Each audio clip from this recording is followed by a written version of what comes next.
should be live. Welcome to the Wrestling Pod. I'm your host, Carlito Santiago, and today we are going to be jumping right in to the Royal Rumble 2026 in Riyadh, Saudi Arabia review.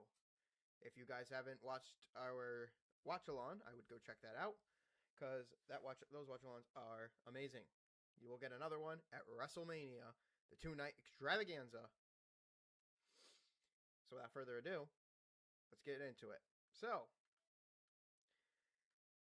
this is a fan favorite event, not only because of the men's and the women's Royal Rumbles, but because WWE usually plans several surprises throughout the night. And this year saw Sami Zayn attempt to win the undisputed WWE Championship from Drew McIntyre, while AJ Styles put his title on the line against Gunther.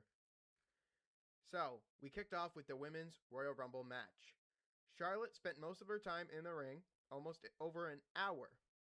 But we had, of course, the order in which this went, right? Obviously, they have the entrance, so we can take that into, actually,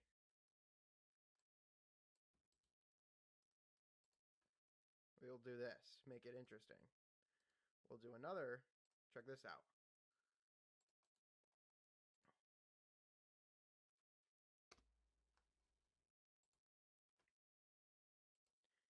This is what we'll do here. All right, oops, my bad. I'm going to take it, I'm going to put it over here.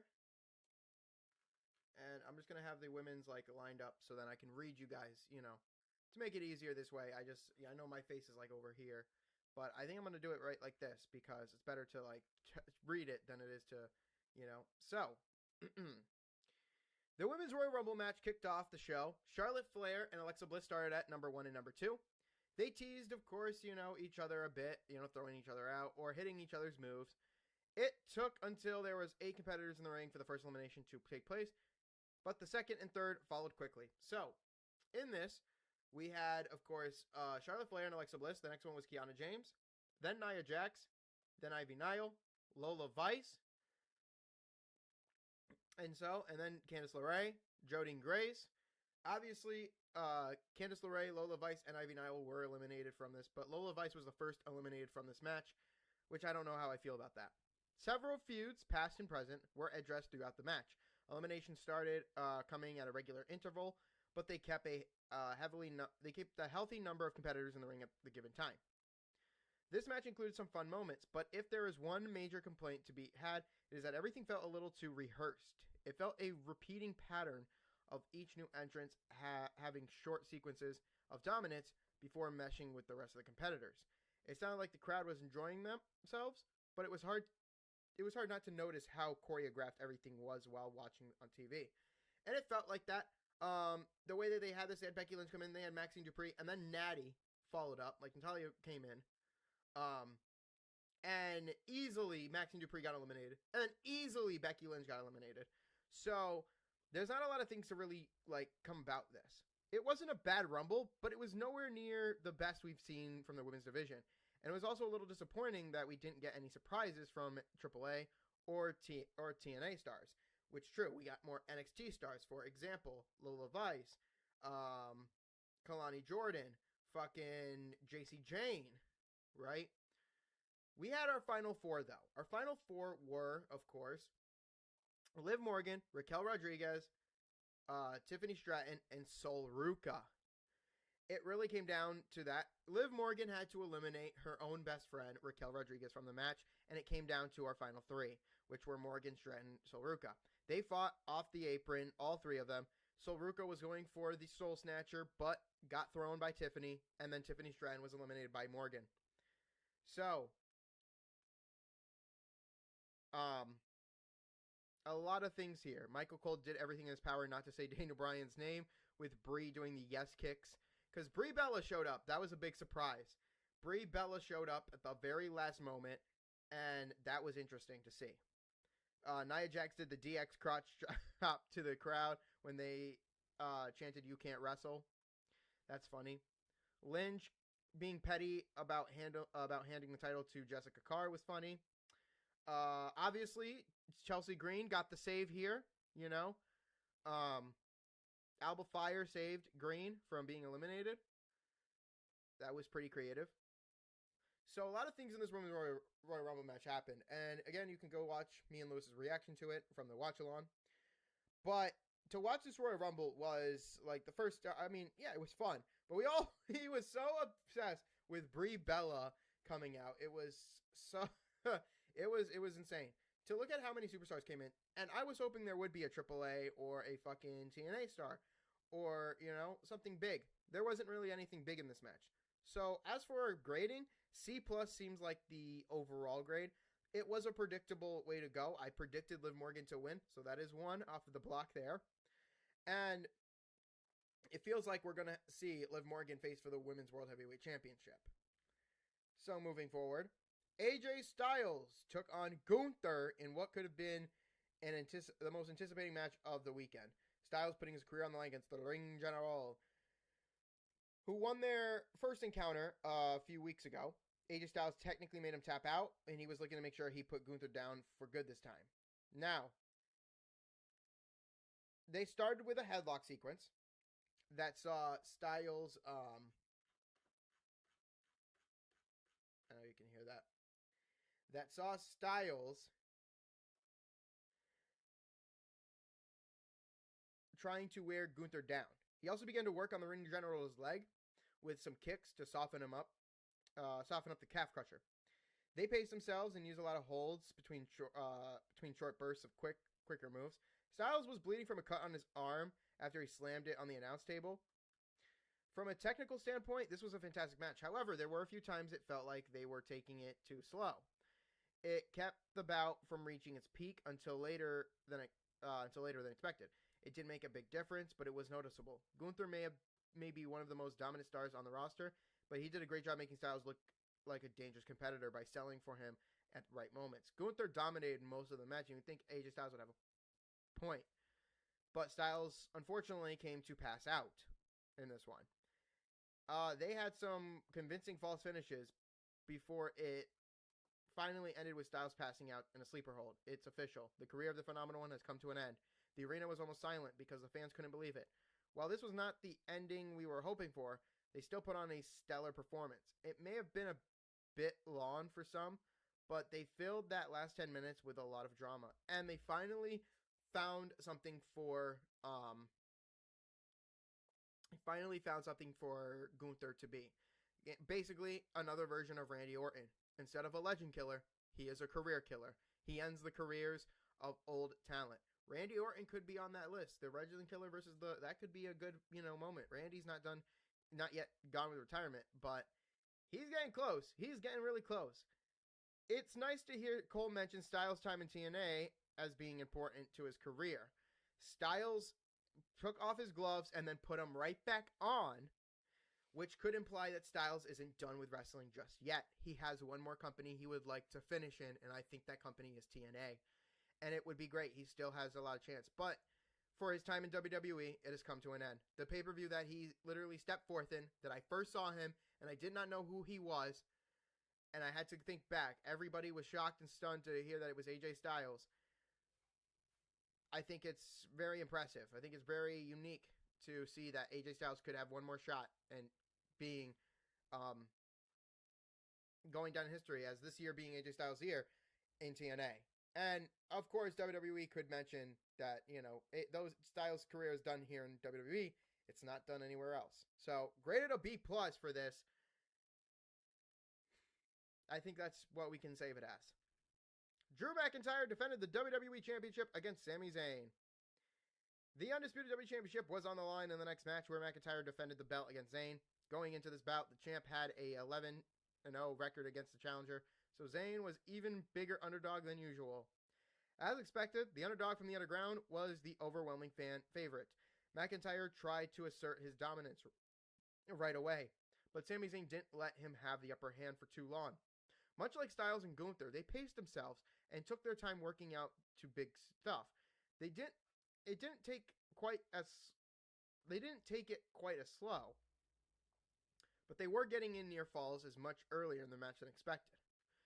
So these two also worked well together. So they never had any doubt. There was never any doubt that this would be an entertaining match. Sami kicked out of a few of the Scott's finish,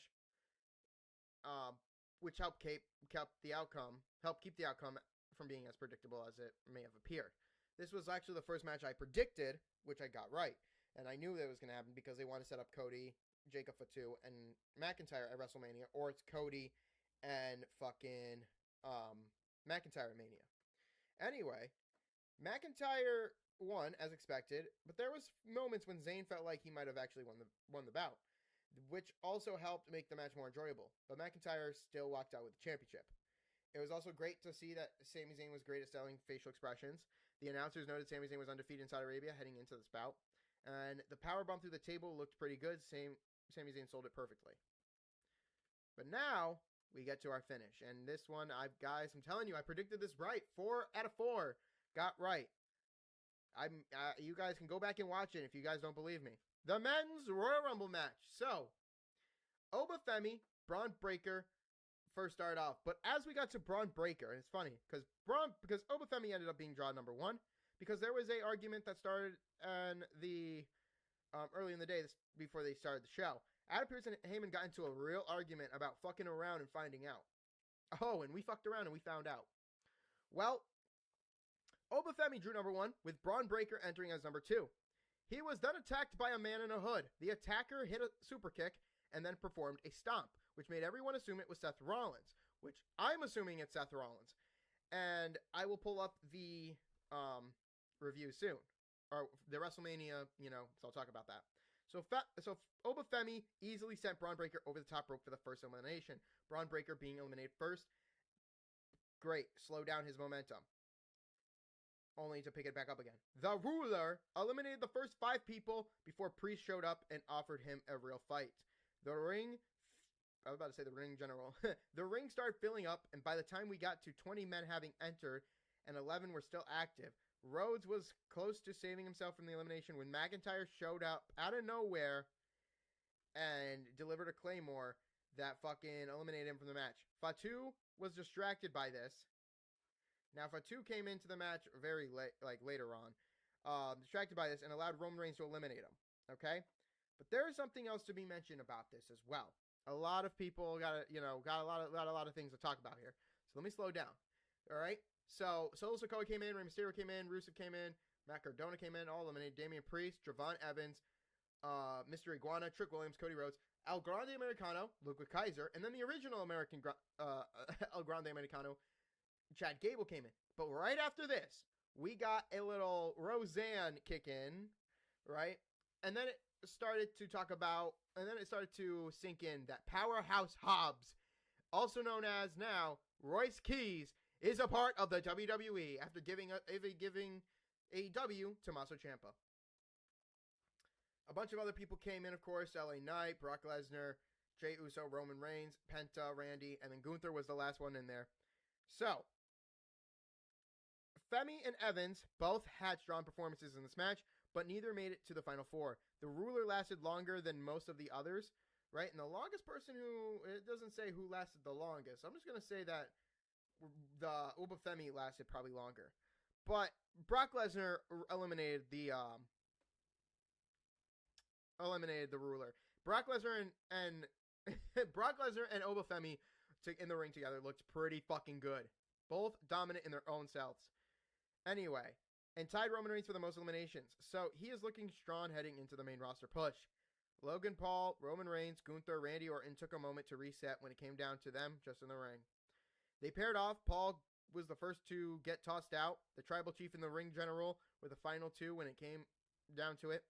Reigns threw out Gunther to win and earn a title shot at WrestleMania. Having Roman Reigns win wasn't the most exciting decision, but the match as a whole was fun. A lot of deserving superstars who got time to shine, and several storylines that were referenced and advanced. Also, this might not have been the ending we wanted, but it could have been much worse. That is true, and I'm giving this a B+. There was so much excitement in this that, or no, what? Fuck that. A-. We're changing the grade to an A- because simply, we can't have this shit. So there will be an A- grade right here. A-. And yeah, it's probably not what you wanted. You probably didn't want to see Roman Reigns win. But you know what? It was the logical outcome, especially coming from last year with Roman Reigns talking about we're going to see Roman Reigns, face Punk or face McIntyre. Most likely, he's going to face Punk, and I'll bring that up in a bit. Michael Cole tried to avoid mentioning AEW when Rhodes and Keys interacted. WWE introduced Keys as Hobbs before revealing the name change is kind of interesting, but it's mostly a weird decision.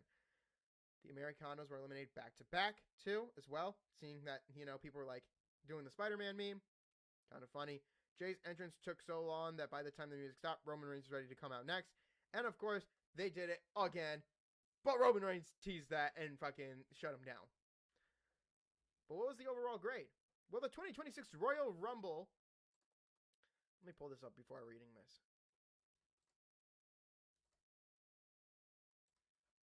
Okay.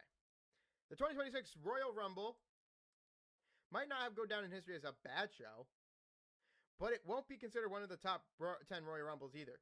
Morgan winning the Rumble was probably the least predictable outcome of the night, right? But even that pick wasn't out of left field. Having Styles end his career in Saudi Arabia was a strange choice, and while the match was good, it's hard to believe this is farewell will be looked upon fondly. McIntyre retaining against Sami Zayn was the most obvious outcome of the night, even if the challenger winning would have been unexpected and a career-making moment for him. Roman Reigns is still one of the top draws in WWE, but his inconsistent schedule makes it hard for him to get invested on his road to WrestleMania journey, unless he's going to be here most weeks. The show had plenty of fun moments and gave a handful of superstars a spotlight that they can carry forward into the main roster, so it has its positives too. Grading this, a B at best. Not a B minus. I think it deserves a B with a change grade of a B minus, or an A minus for the Men's Royal Rumble. So we just change that. We just get rid of the minus, and we give it a B. But that has been the Royal Rumble itself. Obviously, I'm okay with it because I've got every one of them right. And the keys to storyline telling is there.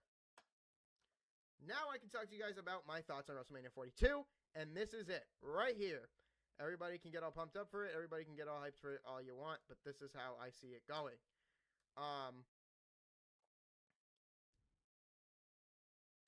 This is how I see it going. I don't know the shows, but I might as well just say, Punk and Reigns for the World Heavyweight Championship. Drew McIntyre and Cody Rhodes for the WWE. Randy and Jacob Fatu to give them something to do. Dominic and Finn Balor, Demon Finn Balor to be exact, for the IC. Becky versus Tiffany or AJ Lee for the Women's IC. Most likely, hopefully we didn't see Jericho, so it could be Brock Lesnar and Gunther for the career. Stephanie McMahon and Liv Morgan for the Women's Heavyweight. It could be Bianca and Jade or Bianca and Charlotte for the Women's WWE. I wanted to put in a U.S. title match just because I think it's fun how they're doing their shit.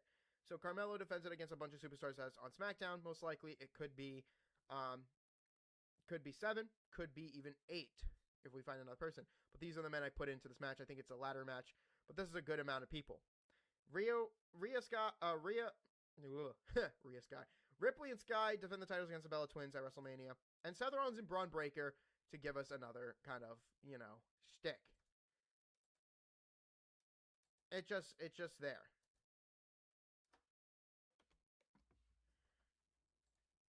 So, that's all the matches I got so far. That's my thinking.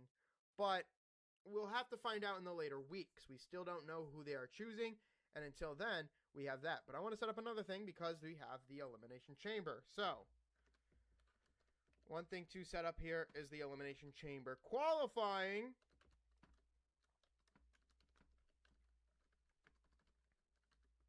It's hard to type with these guys.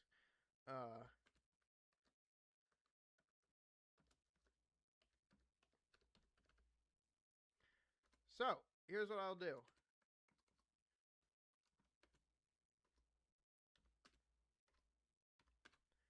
Remember, there are 6 spots for each, right? Yeah.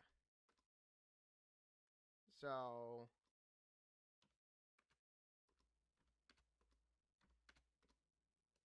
oh. 4. Okay. So we have the,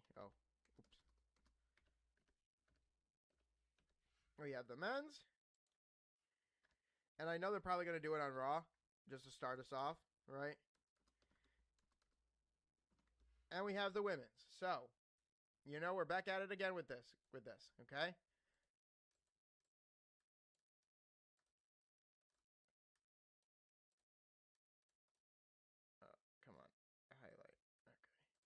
There we go. So we're back at it again. We're going to learn about the qualifyings here of each, the men's and the women's Elimination Chamber qualifying. Look out for that in the couple of weeks building up to it, because we got some also bigger news as well on the calendar. May 9th, 2026, Backlash in Tampa, Florida, in the Benchmark International Arena. The WWE Triple H announced before the show went on the air for the Royal Rumble. So look out for that coming. And of course, February 28th. So yes, literally 20 days after the Royal Rumble, after the Super Bowl, will be the Elimination Chamber in Chicago, Illinois, in the United Center. Okay? United Center Arena. But I will keep track of who qualifies for the men, if they're doing qualifications for the match. They have, let's see, I think they have about 5 weeks to build up. They have 4, including this Monday. 1, 2, 3. They have 4 to build up. So you guys will get the predictions on the 26th of February. The SmackDown summary. The SmackDown summary on the 28th. And you'll get the Elimination Chamber review on the 1st of March. I can't wait to see you guys there. Have a happy Groundhog's Day, and I will keep you guys updated. You guys will see, if I get more healthier. So yeah, I will see you guys on Tuesday for the Raw review. Peace.